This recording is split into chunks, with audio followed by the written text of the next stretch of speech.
Dis-moi, est-ce que tu t'es déjà senti invisible, comme si personne ne te voyait vraiment, ou que, quoi que tu fasses, tu ne serais jamais assez bien pour être accepté?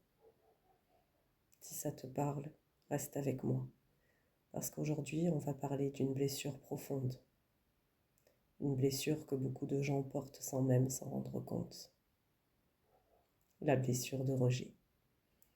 Et peut-être que tu vas te reconnaître dans ce que je vais te partager. D'abord, qu'est-ce que la blessure de rejet? La blessure de rejet, c'est cette impression douloureuse de ne pas avoir de place. Elle naît souvent très tôt, parfois dès l'enfance même. Ça peut être parce que tes parents n'étaient pas vraiment disponibles émotionnellement ou parce qu'ils avaient des attentes très fortes. Et toi, tu as grandi avec la croyance que tu n'étais pas assez. Le problème, c'est que même une fois adulte, tu continues à porter ce poids. Tu avances dans ta vie avec ce sentiment que tu dois constamment prouver que tu as le droit d'être là. Et ça peut être épuisant. Avec chaque blessure, on porte un masque. La blessure de rejet, c'est le masque du fuyant. Pour survivre à cette douleur, on apprend à se protéger. Et dans le cas du rejet, ce masque, c'est celui du fuyant. Qu'est-ce que ça veut dire concrètement?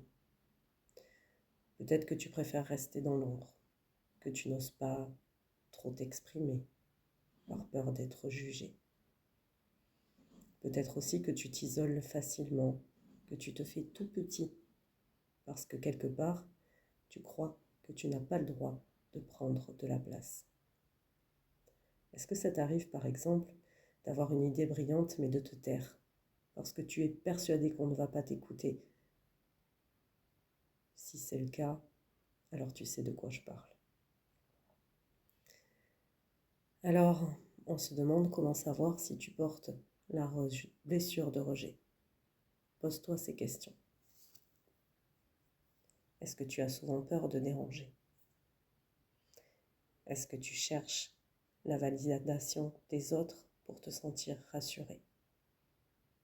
Est-ce que tu as tendance à fuir les situations où tu pourrais être mis en avant?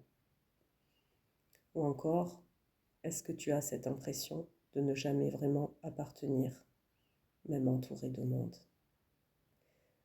Si jamais tu te reconnais dans plusieurs de ces points, alors il est fort probable que cette blessure fasse partie de ton histoire. Mais la bonne nouvelle, c'est que tu n'es pas condamné à vivre avec cette douleur toute ta vie.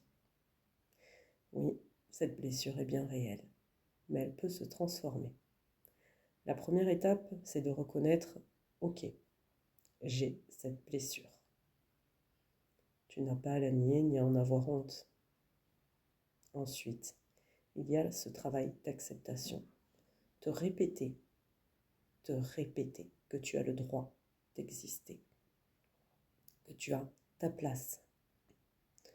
Même si au début ça sonne faux, tu continues. Et petit à petit, ton esprit va l'intégrer. Tu peux aussi t'entraîner à être plus visible. Prendre la parole dans un petit groupe, partager une idée, même si ton cœur bat très très très très fort. Et surtout, entoure-toi de personnes qui te voient vraiment, qui te respectent pour qui tu es. Alors, je vais te proposer un petit exercice. Chaque soir, tu notes 3 phrases commençant par « j'ai le droit ». Par exemple, j'ai le droit d'être entendu. J'ai le droit de réussir. J'ai le droit d'être aimé comme je suis. Alors, je te propose d'essayer, tu verras que ça peut être très puissant. Donc, si tu t'es reconnu dans cette blessure, je veux que tu saches une chose. Tu n'es pas seul. Beaucoup de gens portent cette blessure, cette douleur silencieuse. Et en prendre conscience, c'est déjà un grand pas vers la guérison. Tu as ta place. Tu as le droit d'exister tel que tu es. Et je suis convaincue que plus tu vas avancer, plus tu vas te libérer de ce masque de fuyant. Dans la prochaine vidéo, on parlera d'une autre blessure très liée au rejet, la blessure d'abandon. Et crois-moi, ça va sûrement t'éclairer aussi. Alors si cette vidéo a résonné en toi, n'hésite pas à me le dire dans les commentaires. Est-ce que tu t'es déjà senti rejeté ou invisible?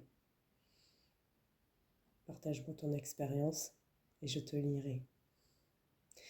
Et si tu veux continuer ce chemin avec moi, abonne-toi à la page pour ne rien manquer.